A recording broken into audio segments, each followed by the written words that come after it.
So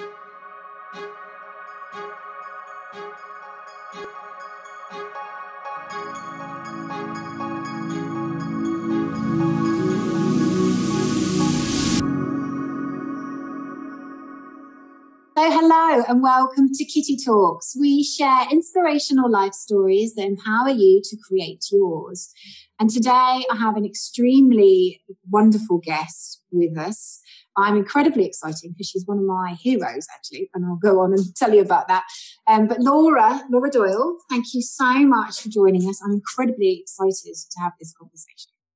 Thank you. Thanks for having me. Yeah. For those of you that don't know, you should know, because Laura is a woman who should be in your life.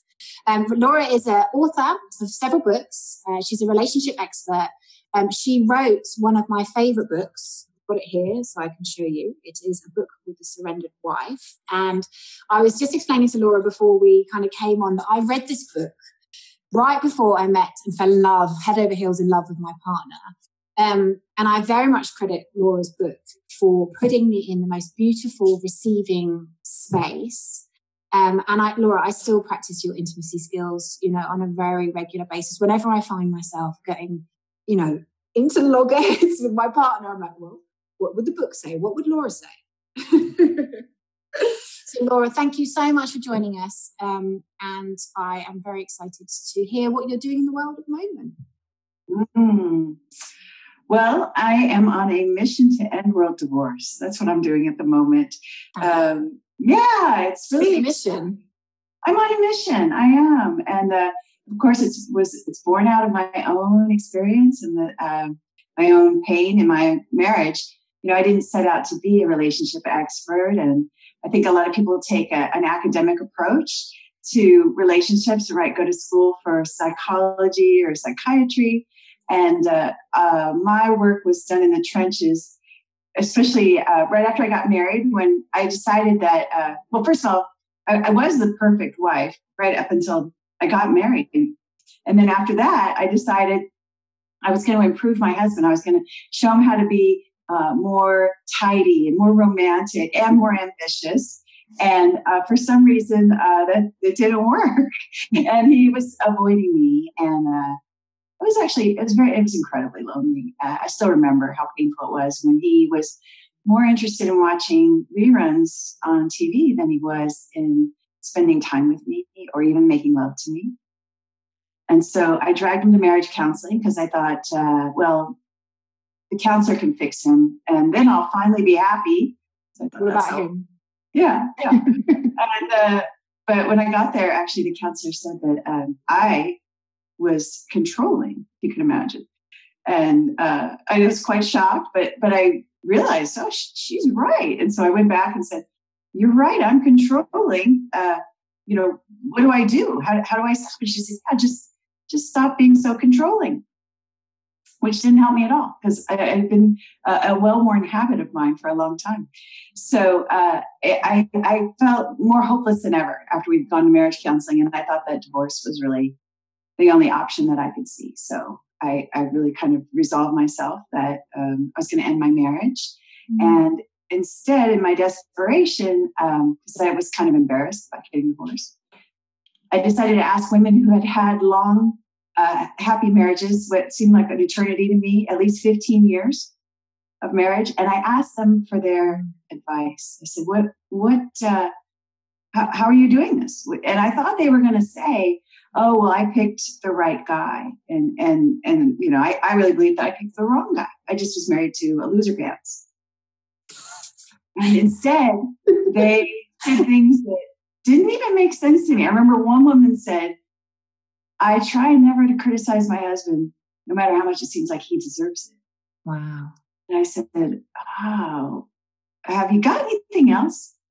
Because that's not going to work for me. No, that's not going to work for me. And so, and on and on like that. But as I got more desperate, I became willing to try some of their suggestions. And they were the exact opposite of what I'd learned growing up. My parents are divorced. I was following the failed recipe. There's no relationships 101 in school, right? So where are we going to learn? And but I was fortunate that I was able to pick up the intimacy skills from these women that if something worked in my marriage, I kept it. If it didn't work, I threw it out. And I got clear. There are these 6 skills. And I just remember I wasn't very good at first, right? It took me years of experimenting to get it right. But I just remember coming home one day and my husband's face lit up to see me. He was happy to see me again. And that had been gone for a long time. And so I thought, wow, this is working. And you did this all kind of like all by yourself. So you decided, right, okay. And was it local people that you interviewed or went out? And so just kind of in your network, women in your network? Women on the next treadmill at the gym or just, whoever. And it was not so alone, actually, because when, part of the process, of course, was realizing I can't control my husband. So I had to stop doing that. So I thought, I will control my girlfriends instead. I'll tell them what to do because they would complain about their relationships. And so I'd say, try this or try that. And as I was learning these skills, I'd say, here's how, use this phrase or use this cheat phrase. And of course, they were getting great results. I had a little support group in my living room. There were 5 of us, and we met with the goal of making our relationships magical again. And that is exactly what happened. It was astounding. It was breathtaking to see the results. Like one woman said, wow, my husband won the sales contest at work, and he took her on the most romantic trip of their lives. Another one said, well, we've been bickering about, I've been trying to get him to paint the family room for so many months now. And she said, he got up and said, I'm going to paint the family room. And he did. So there were romantic things, big and small gestures that told us we were onto something, that we had more power in our relationships than we ever realized. And I love that concept that women are the keeper of the relationship. I love that. I really embrace that concept, actually. I really feel like it's down to me. I can have an amazing relationship that just flows, that we're both in our best selves, or I can be,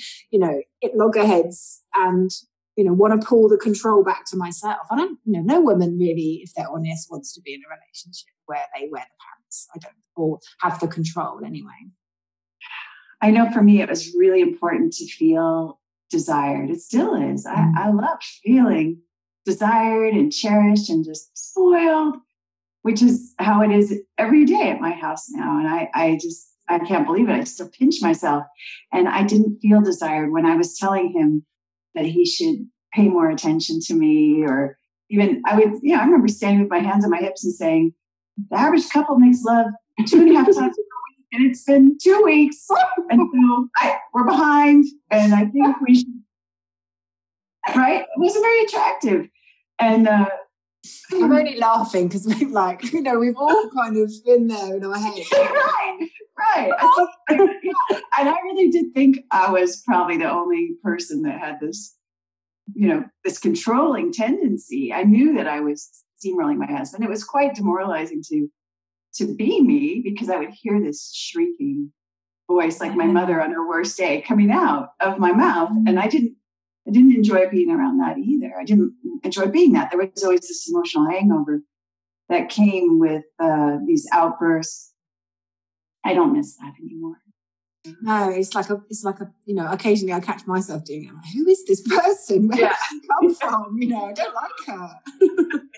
Exactly.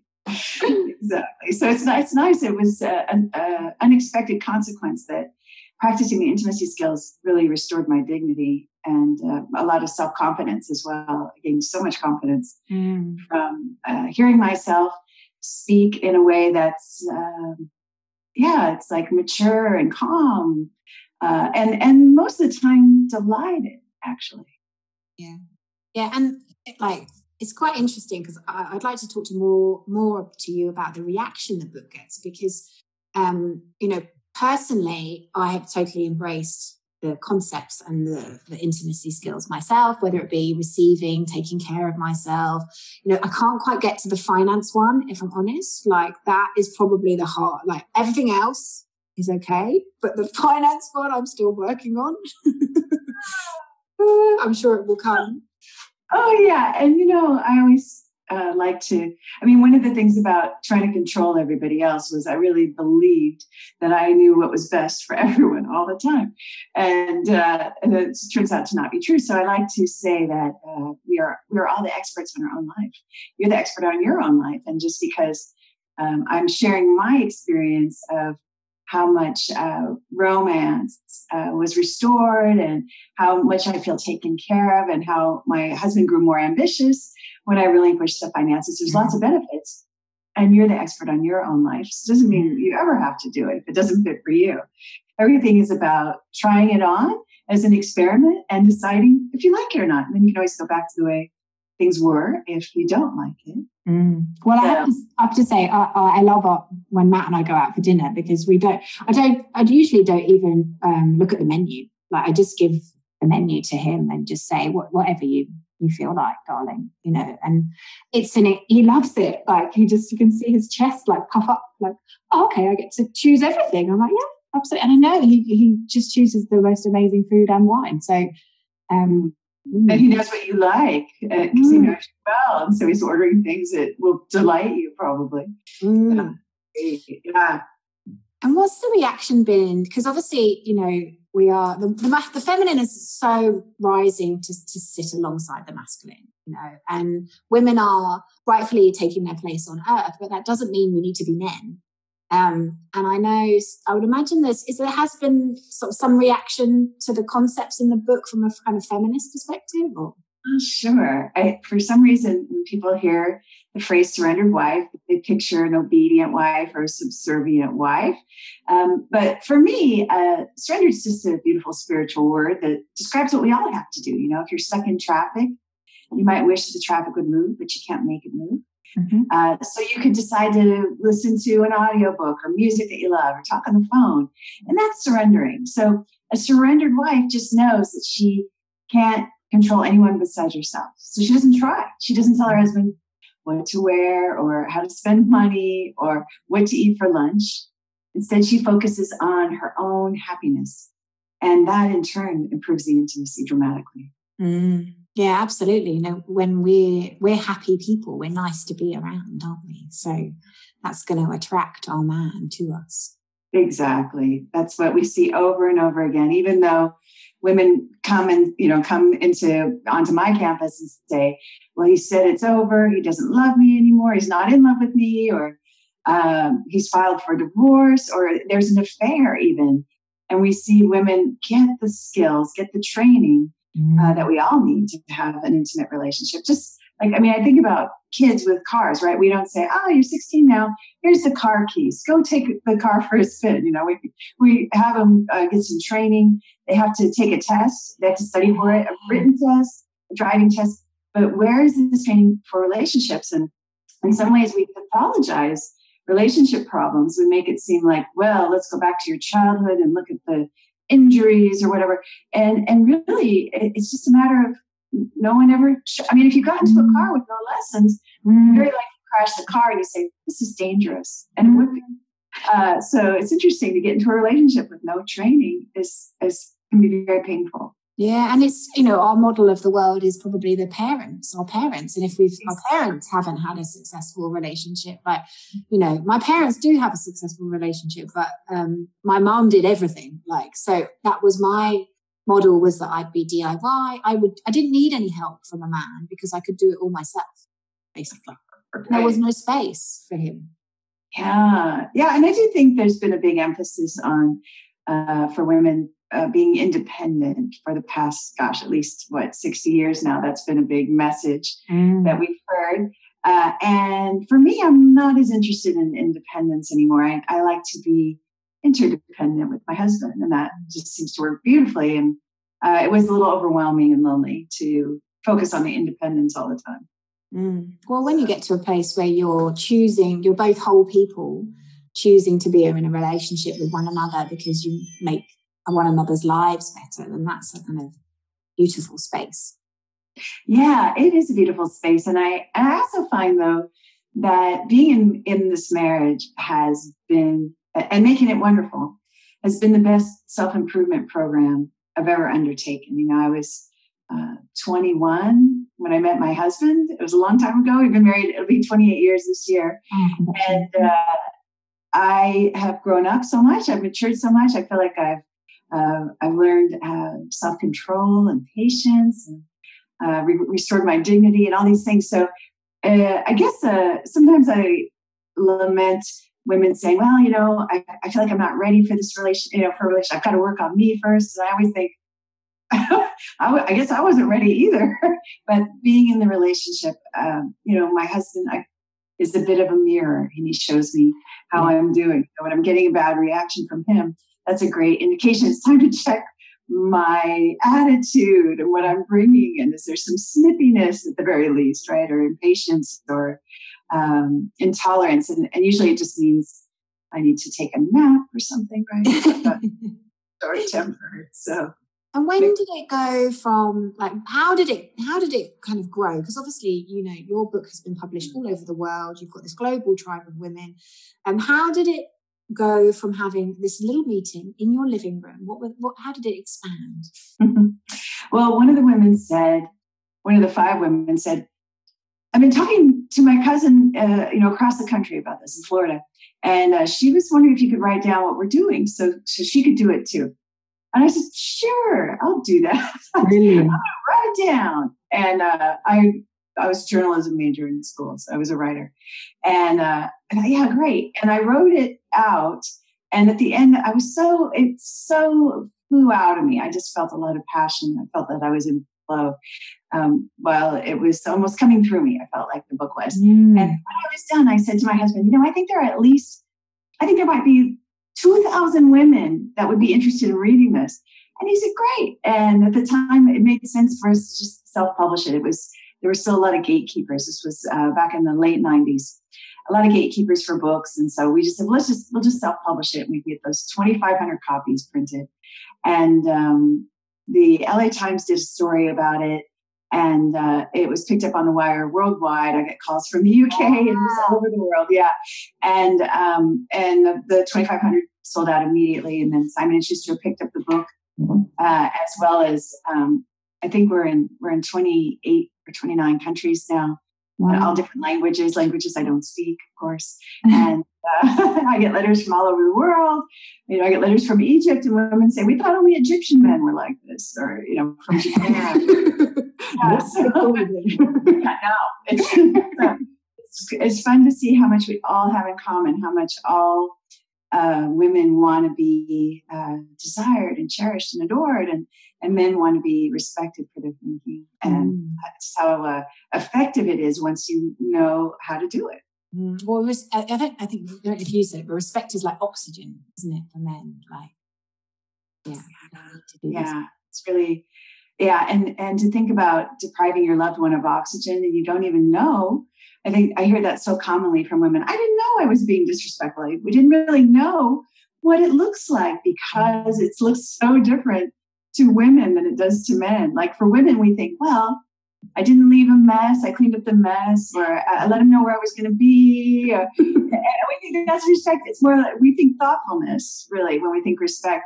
And for them, it's when we say, be careful with your driving. That's disrespectful, right? That's us showing we don't think they're very good drivers, very competent drivers. And who knew, right? That saying, be careful, would land as disrespect for them, but it really does. Yeah, absolutely. I think respect, like, I with my partner will always reinforce, the positive things like that I do, and I went through a stage. I love the part about the receiving and the gifts, because I remember going through a stage when I was first really in flow and I'd read your book, and every gift I did, even if I didn't like it, I was like, I love it. Oh my God, it's amazing. Like, and then I kind of went out of that and I kind of started to give feedback on gifts. And of course that didn't go down very well. And then the gifts dried up. And I was like, I wonder why these gifts have dried up. And then of course it all came flooding back to my heart. I wasn't a receiver. So yes, it's a constant journey of practicing the skills, maybe going off track, but then bringing them back in and continually kind of working on them and through them, basically. Yeah. And the more I practice them, the more I learn to honor myself and really speak my truth. And even in a receiving situation, of course, I'm wanting to preserve the intimacy and be a gracious receiver. That's the essence of femininity. So I always feel like that's making me 10 times more attractive when I'm receptive. And if I'm not crazy about the gifts, sometimes I'll just be like, you are so thoughtful. Thanks for thinking of me. Thanks for getting, for going out of your way to bring me something. You're so sweet. And I just adore that about you. And try to be authentic as well as receptive. So that's the tricky part, is kind of walking down the road of preserving the intimacy, making that my priority while still being very true to myself. And that's just an amazing journey. I probably would have never taken that journey if I hadn't messed up my marriage. So I couldn't be more grateful for the whole thing at this point. I love the concept, or you said the lady that said to you in your group, well, why don't you put your, it's almost like the universe kind of had the idea of what you needed to do, and even suggested to you what it was that they wanted you to do. Yeah, it's absolutely true. I definitely feel a sense of like I get marching orders. I talk about my marching orders. I had a marching order to write the book. I've written 5 now, and then I got to go on international and national television to talk about that message. And then I was called to start a coaching company because there were more women seeking my help than I could support. And now I train coaches, and I have online programs. We offer coaching. And now my latest thing, I'm going to have a TV series. Oh, wow. I didn't know that. That's fantastic. Yeah. So, and all of it just feels like it's the universe is sort of nudging me along.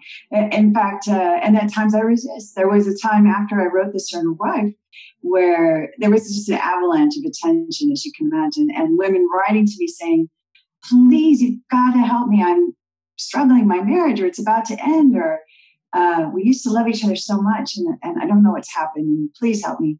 And I was really trying to help everyone. I put my phone number, my email address in the book because I thought maybe someone would want to talk to me about this, And of course, I wasn't set up. I wasn't prepared. And there was a point where I got overwhelmed, and I thought, I've written the book. My work here is done. I'm putting my feet on the desk. Everyone can just read the book. And I ran away. I'm honest. I couldn't respond to my marching orders at that time. So I was going to say, what was it that pulled you back? Well, I started to feel like I was going to get swallowed by a whale and end up in Nineveh if I didn't go back to my purpose. I remember just running into women, and they'd be telling me their problems in their relationships, and I barely knew them. And I thought, why is she telling me this? And I just felt such a tug that there was, I hate to see any woman suffer needlessly when it's just a matter of training. And I think because I suffered, and I just hate to see that. So it felt irresistible to me to come back with systems and structure that I could support many, many thousands of women, which is what we do now at Doyle Connect. And because obviously, you're a wonderful example of someone who has turned their greatest pain into their greatest gift, actually. And I'm a massive advocate of people tuning in to what they're here to do, to kind of just take care of their little bit. If everyone took care of their little bit, the planet would be a much better place.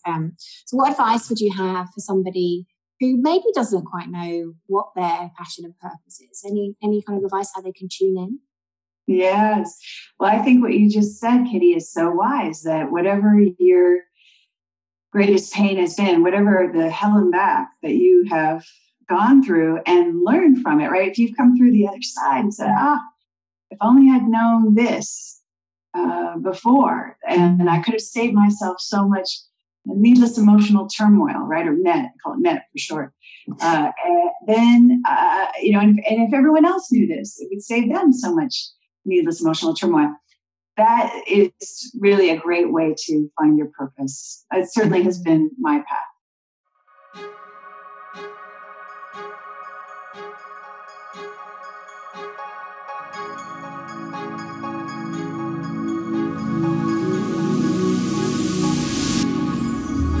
you so much for listening to Kitty Talks. Be sure to head over to our kittytalks.com website and become a member of our exclusive club, and you'll get free interviews and access to our private Facebook group, exclusive webinars and secret success interviews. See you there.